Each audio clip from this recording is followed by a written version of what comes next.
Hi guys, welcome back to my another video of channel that knowledge territory. Okay, हम पढ़ने वाले हैं आज forest and wild life resources. हाँ, class 10th का ज्योग्राफी चैप्टर 2 का forest and wild life resources. ये chapter सिर्फ 10th क्लास के पॉइंट ऑफ व्यू से अच्छा नहीं है, ये यूपीएससी और अदर कॉम्पिटिटिव एग्जाम्स के लिए इम्पोर्टेंट है एनवायरनमेंट पॉइंट ऑफ व्यू से। ओके, चलिए शुरू करते हैं। Flora and fauna in India. Flora और फोना का मतलब तो आपको पता ही होगा।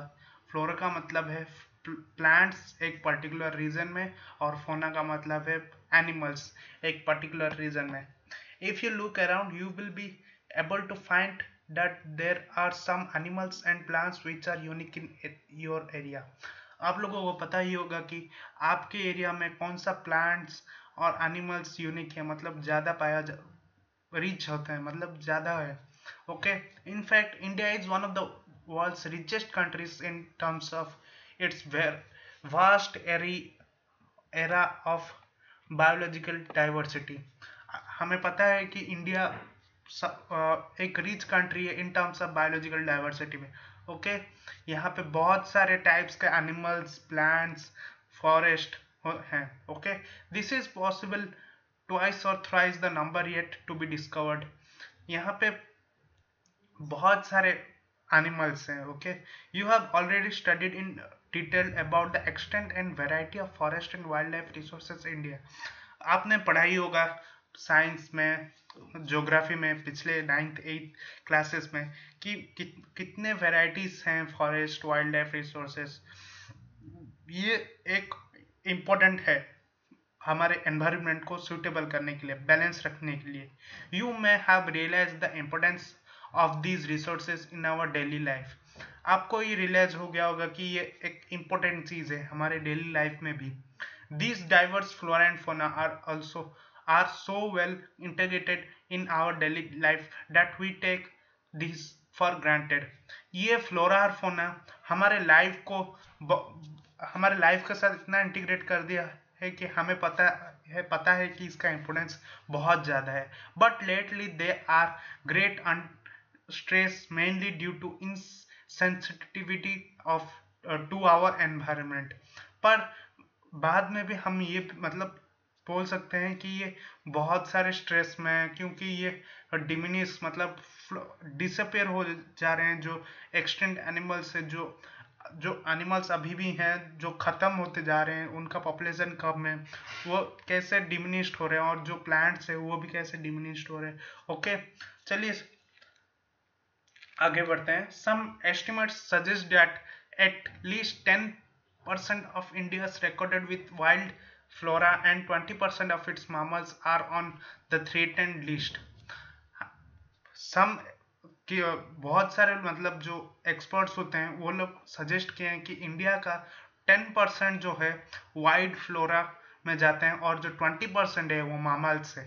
Okay, many of these could be characterised as critical, that is on the verge of extinction, like the cheetah, pink-head duck and mountain quail, forest spotted owlet, and plants like madhucho insects and Herbardia hepatoneria। Okay, species of A grass, ये एक species है grass का। Okay, ये सारे extinct होते जा रहे हैं, ये एक्सटेंशन में है। Okay, in fact no one can say how many species may have already been lost.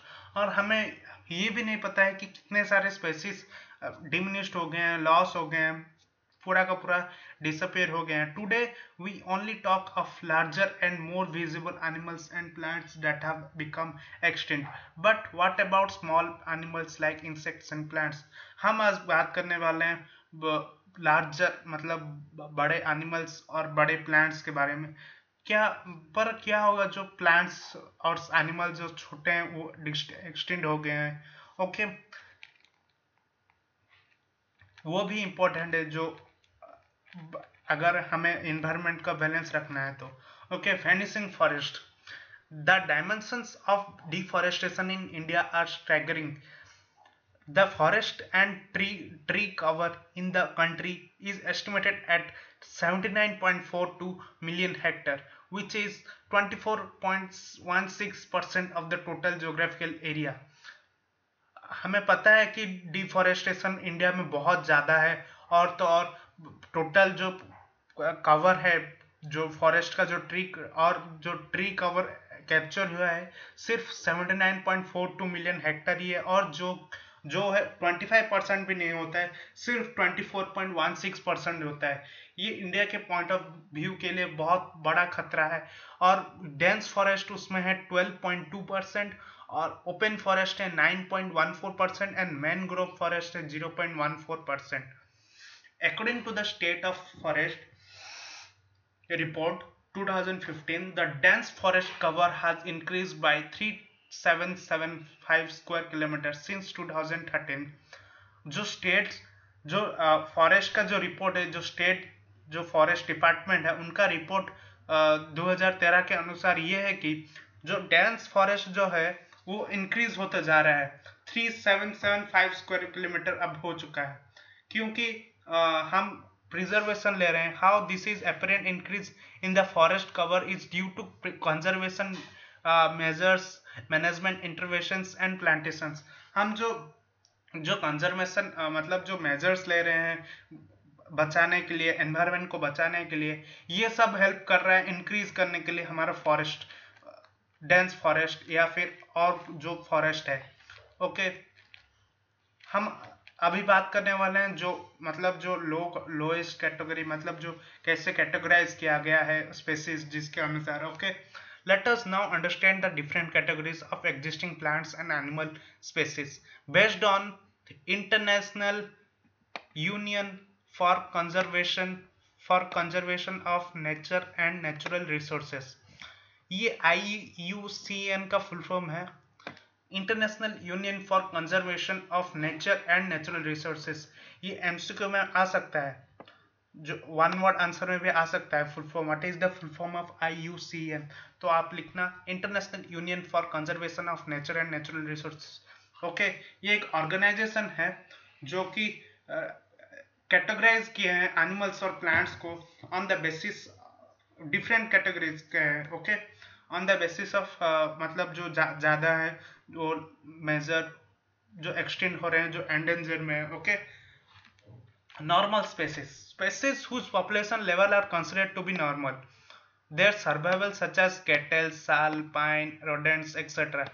जो नॉर्मल स्पेसीज है उनका जो नॉर्मल पॉपुलेशन है उसके अनुसार इस कैटेगरी में बहुत सारे हैं, cattle, sal, pine, rodents etcetera etcetera. Okay, जो एंडेंजर्ड स्पेसीज अब बात करने वाले हैं, these are species which are in danger of extinction. ये जो स्पेसीज है ना वो खत्म होने की कगार में है, और तो और इसमें the survival of such species is difficult if the negative factors that have led to decline in their population continue to operate. अगर ये नेगेटिव फैक्टर, अगर हम लोग नेगेटिव मतलब उनके लिए जो सूटेबल नहीं है, हम अगर वो कर देंगे ना तो फिर ये डिक्लाइन होते चले जाएंगे। ओके, जैसे कि species of black buck, crocodile, Indian wild ass, Indian rhino, lion tailed macaque and Sangai brow antlered deer in Manipur. Okay, ये सारे जो हैं अगर हम नेगेटिव वे से हम लोग नेगेटिव फैक्टर इनके ऊपर डालेंगे तो फिर इनका पॉपुलेशन धीरे पूरा डिक्लाइन हो सकता है और ये डिमिनिश भी हो सकते हैं। चलो और एक पे जाते हैं, vulnerable species। These are species whose population has declined to levels from where it is likely to move into endangered category in near future if the negative factors continue to operate। अगर ये जो species है ना वो उनका population decline हो चुका है to levels from where it is likely to move into, और इतना डिक्लाइन हो चुका है कि वो एंडेंजर्ड कैटेगरी में फ्यूचर में जा सकते हैं अगर उनके ऊपर नेगेटिव इम्पैक्ट पड़ा तो। जो एग्जांपल है ब्लू शेप और Asiatic elephant, Gangetic, dolphins etcetera etcetera. Okay, ये हम अगर देखेंगे ना पॉइंट ऑफ व्यू से, मतलब एनवायरमेंट पॉइंट ऑफ व्यू से, सभी का पॉपुलेशन मेंटेन होना जरूरी है, वरना इनबैलेंस क्रिएट हो सकता है एनवायरमेंट पे। Okay, rare species, species with small population may move into endangered or vulnerable category if the negative factor affecting them continue to operate। जो रेयर स्पेसीज है ना, उनके ऊपर अगर जो वो स्मॉल पॉपुलेशन को होते हैं, अगर उनके ऊपर भी नेगेटिव फैक्टर मतलब नेगेटिव इम्पैक्ट पड़ेगा तो उनका भी कैटेगरी एंडेंजर्ड में जा सकते हैं और फ्यूचर में वो डिमिनिश्ड भी हो सकते हैं। जैसे अगर हम एग्जांपल लेंगे Himalayan brown bear, wild Asiatic buffalo and desert fox and hornbill, ये सब उनके एग्जांपल्स है। ओके, चलो एंडेमिक स्पेसीज। एंडेमिक स्पेसीज क्या है? These are species which are only found in some particular areas, usually isolated by natural or geographical barriers। ये जो species है ना, वो सिर्फ पाया जाता है पर्टिकुलर प्लेस में, जैसे कि नेचुरल और जियोग्राफिकल बैरियर्स के अंदर। ओके, एग्जाम्पल जो है वो Andaman teal, Nicobar pigeon, Andaman wild pig and mithun in Arunachal Pradesh. ये जो स्पेसीज है ना, कम जगह पे पाया जाते हैं पर्टिकुलर प्लेसेस में। अगर इनके ऊपर नेगेटिव इम्पैक्ट उस टाइम में, मतलब उनके एरिया में अगर नेगेटिव कुछ होगा, इनके ऊपर नेगेटिव इम्पैक्ट पड़ेगा, तो फिर ये फ्यूचर में भी गायब हो मतलब खत्म हो सकते हैं। Okay, extinct species, these are species which are not found after search of known or likely areas where they may come occur. ये जो एक्सटिंक्ट स्पेसीज है ना, जो स्पेसीज खत्म हो चुका है, जो मतलब रेयरली, पूरा का पूरा रेयरली फाउंड होता है, एक दो बचे होंगे जो लास्ट को। Okay, these are species which are not found after search of known or likely areas where they occur. A species may be extend from local area, region, country, continent of the entire earth. Examples के तौर पे हैं species of Asiatic cheetah, pink head duck. ये हमें पूरा का पूरा diminished हो चुके हैं। ओके, जैसे कि एशियाटिक चीता, जो एशिया में पाए जाते थे चीता, मतलब जो फास्टेस्ट चीता थे। यहाँ पे एक रिपोर्ट है एशियाटिक चीता के बारे में। ये world's largest fastest land mammal था चीता, जो कि is a unique and specialized member of a cat family and can move speed of 112 kilometre per hour. ये जो एशियाटिक चीता है वो सबसे फास्टेस्ट लैंड मैमल था, जो कि बहुत तेज दौड़ता था, 112 किलोमीटर पर आवर। ये एक यूनिक था कैट फैमिली की तरफ से। ओके, द चीता is often mistake for a leopard. अगर हम चीता को नहीं बोल सकते हैं लियोपार्ड वो है बोल के। The distinctive marks are the long teardrop sharp lines on each side of nose from the corner of its eyes to its mouth। हम उसको कैसे पहचान सकते हैं कि कैसे उसका जो long tear drop shaped lines है on each side of the nose from the corner of its eye, उसके जो नाक के पास है, जो कि आंख के पास से होके आते हैं टू माउथ तक। Okay, prior to the 20th century cheetahs were widely distributed throughout Africa and Asia। 20th century के शुरू होते ही चीता स्प्रेड हो गए थे अफ्रीका और एशिया में। But today the Asian cheetah is nearly extinct. जो एशियन चीता है पूरा का पूरा एक्सटिंक्ट हो चुका है due to decline of available habitat and prey. जो उनके ऊपर नेगेटिव, मतलब जो उन्हें खाना नहीं मिला होगा या फिर उन्हें उनके एनवायरनमेंट सुटेबल नहीं होगा, इसलिए वो एक्सटेंड हो गए। और the species was declared extent in India long back in 1952।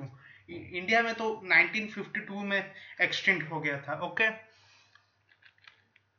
आगे बढ़ते हैं। What are the negative factors that cause such fearful depletion of flora and fauna.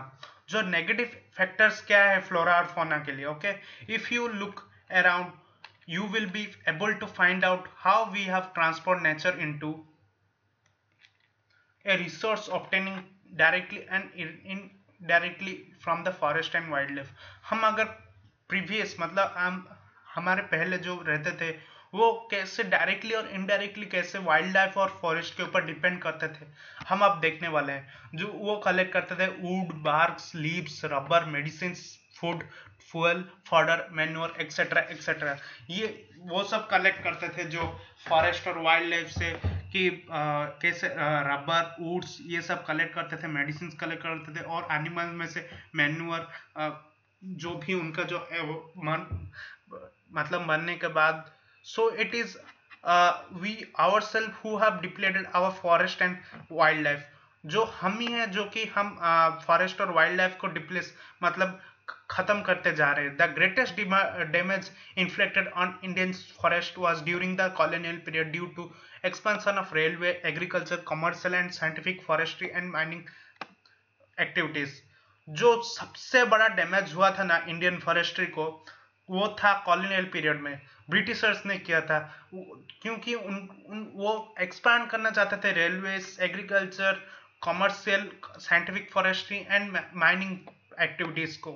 ये सब करने के लिए उन्होंने फॉरेस्ट को मतलब काट दिया, जला दिया, बहुत सारे जगहों पे जला दिए, और तो और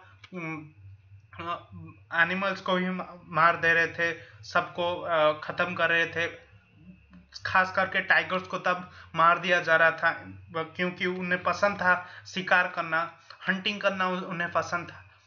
even after independence agriculture expansion continues to be one of the major cause of depletion of forest resources. Between 1951 and 1980, according to the Forest Survey of India, over 26,000 square kilometer of forest was converted into agricultural land all over India.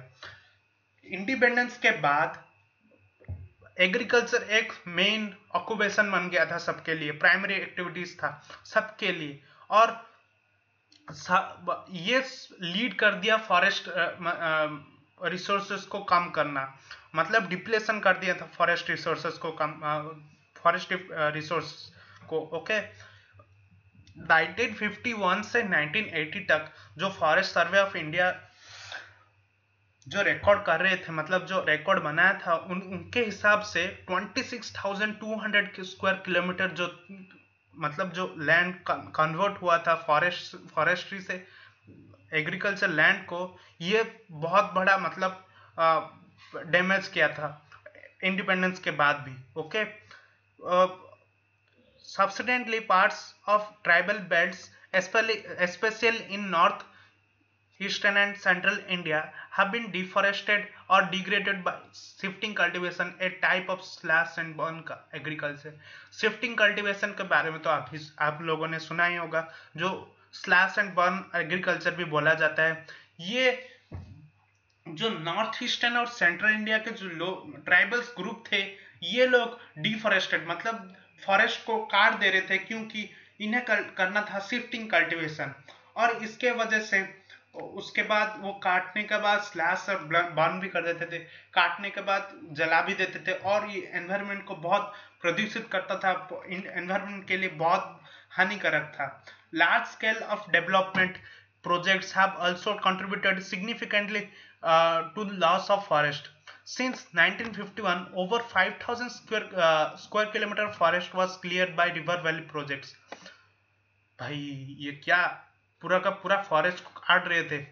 Large scale development projects have also contributed significantly to loss the forest. जो बहुत सारे projects कर रहे थे, जो large scale projects, ये lead कर दिया फॉरेस्ट को खत्म करने के लिए, लॉस ऑफ फॉरेस्ट। 1951 के बाद से 5,000 स्क्वायर किलोमीटर क्लियर हुआ क्योंकि रिवर वैली प्रोजेक्ट्स किया जाए। Clearing of forest is still continuing with projects like Narmada Sagar project in Madhya Pradesh. हमें पता ही होगा जो सरदार सरोवर डैम हुआ था, वो मतलब उसके लिए तो आंदोलन हो गया था, नर्मदा बचाओ आंदोलन। तो ये एक जो फॉरेस्ट को काट के जो बनाना था प्रोजेक्ट डेवलपमेंट के लिए, ये हमें पीछे भी ले रहा था, क्योंकि फॉरेस्ट को काट रहे हैं और ये एनवायरनमेंट के लिए इनबैलेंस हो जाएगा. Okay, which would inundate 40,000 hectares of forest. 40,000 hectares को फॉरेस्ट को काटा गया था. Mining is another important factor behind deforestation. और माइनिंग भी एक और कारण था डिफॉरेस्टेशन का. The Buxa tiger reserve in West Bengal is seriously threatened by ongoing diplomite dolomite mining. Sorry, जो बुक्सा टाइगर रिजर्व था वेस्ट बंगाल में, उसे भी काटा गया क्योंकि डोलोमाइट माइनिंग करना था. Okay, it has been disturb by natural habit of many species and block the migration route of several other including the great Indian elephant. और ये नेचुरल हैबिटेट जो एनिमल्स रहते थे उन्हें बहुत डिस्टर्ब किया क्योंकि उनके जगहों को फॉरेस्ट को काट दिया गया. जहाँ रहते थे उन्हें भगा दिया गया, मतलब और एक जगह पर शिफ्ट कर दिया गया. ये उनका जो रूट्स था, माइग्रेशन का रूट्स ब्लॉक कर दिया गया.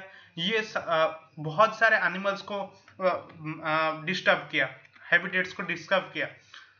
Many foresters and environments hold the view that the greatest degrading forest behind the depletion of forest are grazing and fuel wood collection. जो फॉरेस्टर्स जो थे, एनवायरमेंट्स जो थे, उनका जो था कि व्यू था कि सब लोग फॉरेस्ट को जो यूज कर रहे हैं, खास करके जो ग्रेजिंग करते हैं और तो जो फ्यूल वुड कलेक्शन करते हैं, वो लोग ज्यादा एनवायरमेंट को, मतलब फॉरेस्ट को खराब कर रहे हैं. Through may be some substance in their argument, yet the fact remains that a substantial part of fuel fodder demand is met by looping rather than by felling entire trees. ये जो trees को जो काट रहे थे, जो मतलब जो वुड के लिए या फिर ग्राजिंग करने, मतलब ग्राजिंग करते थे, ये सब जो काम कर रहे थे, ये फॉरेस्ट के लिए एक, मतलब जो एनवायरनमेंट पॉइंट ऑफ व्यू से देखा जाए तो बहुत खराब था. The forest ecosystem are reproduce of some of the country's most valuable forest products, minerals and other resources that meet the demands of rapidly expanding industrial urban economy. जो forest के अंदर जो, मतलब जो अदर रिसोर्सेस था, minerals था, products था, ये हेल्प कर रहा था उनका जो इंडस्ट्रियल अर्बन इकोनॉमी को बढ़ाने के लिए, रैपिडली एक्सपेंडिंग हो रहा था. इसीलिए वो लोग, मतलब जो डिमांड कर रहे थे, क्योंकि इन्हें जरूरत था, जो इंडस्ट्रियलिस्ट जो उनको जरूरत था, क्योंकि उनका जो अर्बन इकोनॉमी है वह एक्सपांड किया जाए. these protected areas thus mean different things to different people and therein lies the fertile ground for conflicts. और तो और यहाँ बहुत सारे लोगों के लिए बहुत अलग अलग मीनिंग्स था प्रोटेक्ट करने के लिए, क्योंकि ये फर्टाइल भी है और तो और ये वन ऑफ द वैल्यूएस्ट, एनवायरनमेंट को सेव करने के लिए बहुत जरूरी है. क्योंकि अगर एनवायरनमेंट अगर इनबैलेंस हो जाए तो बहुत सारे प्रॉब्लम क्रिएट हो सकते हैं, बहुत सारे नेचुरल डिजास्टर कैलेमिटीज हो सकते हैं. ओके, रुको भाई, नीचे तो कुछ नहीं है. हाँ, habitat destruction, hunting, poaching and over exploitation, environment pollution, ये सब हो सकते हैं. ओके,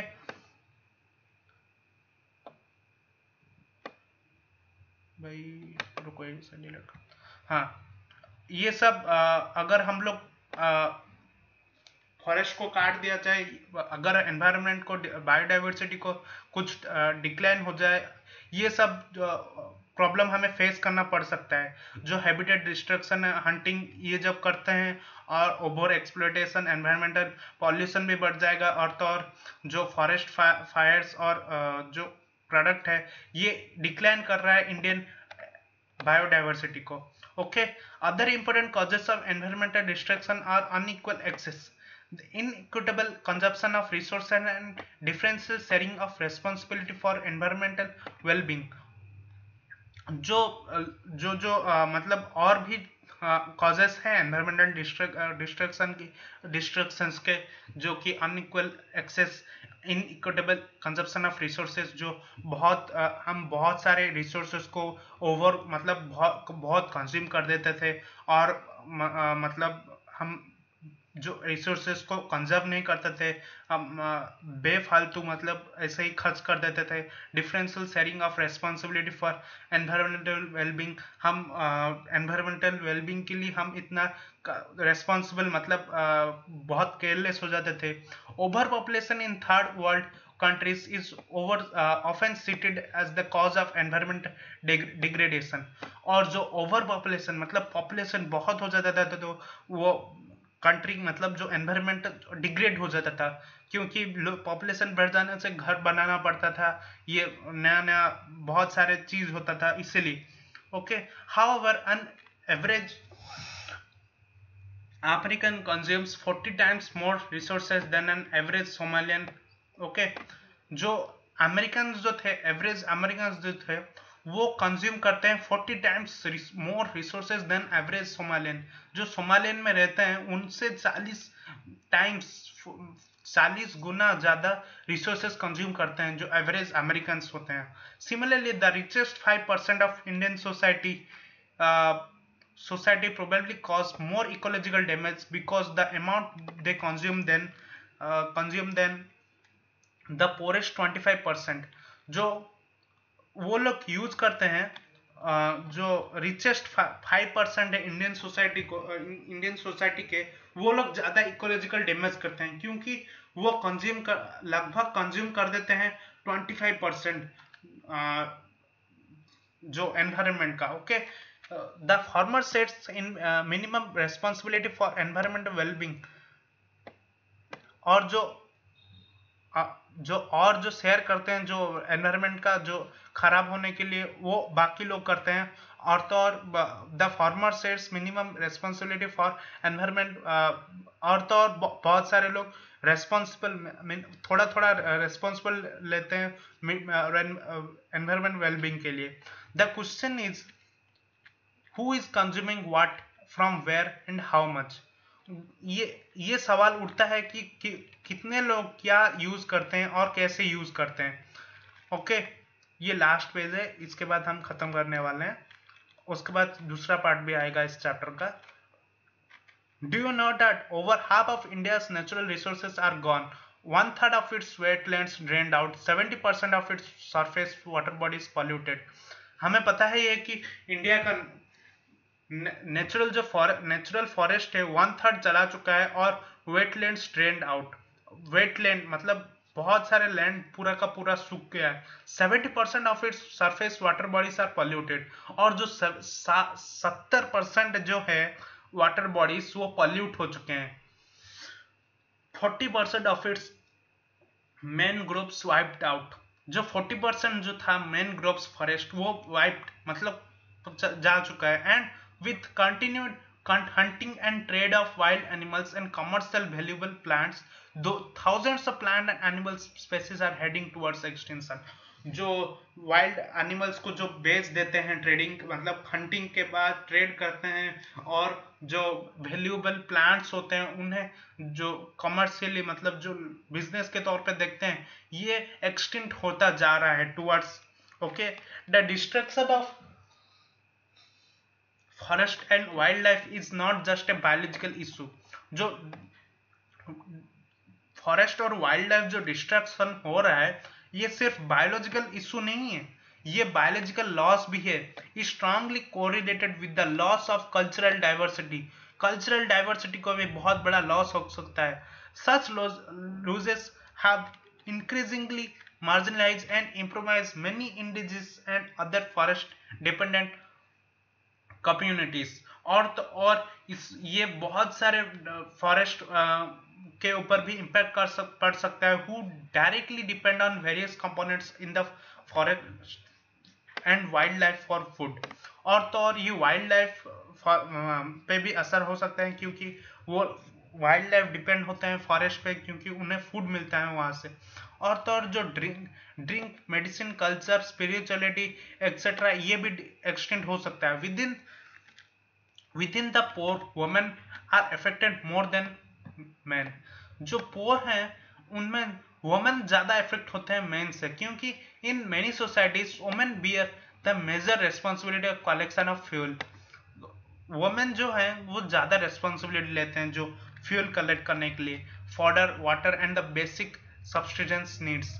जो बेसिक नीड्स हैं वो ज्यादा कलेक्ट करते हैं। As the resources are depleted, जो रिसोर्स डिप्लीट हो रहा है मतलब कम होता जा रहा है, the treasury of women increases and sometimes they have to walk more than 10 kilometre to collect these resources.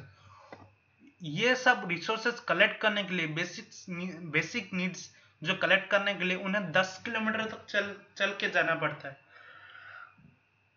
This causes serious health problems for women, और ये बहुत सारे वुमेन्स के लिए बहुत सीरियस प्रॉब्लम हो सकता है। Negligence of home and children because of increase hours of work which has often serious social implication. और ये एक बहुत बड़ा सोशल प्रॉब्लम भी है वुमेन्स के लिए, क्योंकि वो जो जब छोड़ के जाते हैं घर को और बच्चों को, तब उनके ऊपर भी हेल्थ के ऊपर भी प्रॉब्लम पड़ता है। और तो और ये एक सोशल के लिए उनके लिए भी, बहुत सारे लोगों के लिए भी खतरा बन सकता है। The indirect impact of degradation such as severe drought और डिफॉरेस्टेशन इंड्यूस फ्लड्स। और तो और ये इनडायरेक्ट इम्पैक्ट भी पड़ सकता है, क्योंकि अगर डिग्रेडेशन हो जाए ना तो फिर ड्राउट मतलब ड्रॉट भी हो सकते हैं, फ्लड्स भी हो सकते हैं। Also hits the poor the hardest. और तो ये गरीबों को बहुत जोर सा लगता है, क्योंकि ड्राउट मतलब खाने को ना मिले तो फिर गरीब उनके पास कुछ नहीं होता, और अगर फ्लड आ जाए तो उनके पास उनके लिए बेसिक चीजें नहीं होती। Poverty in this cases is a direct outcome of environmental destruction. Therefore, the forest and wildlife are vital to quality of life and environment in the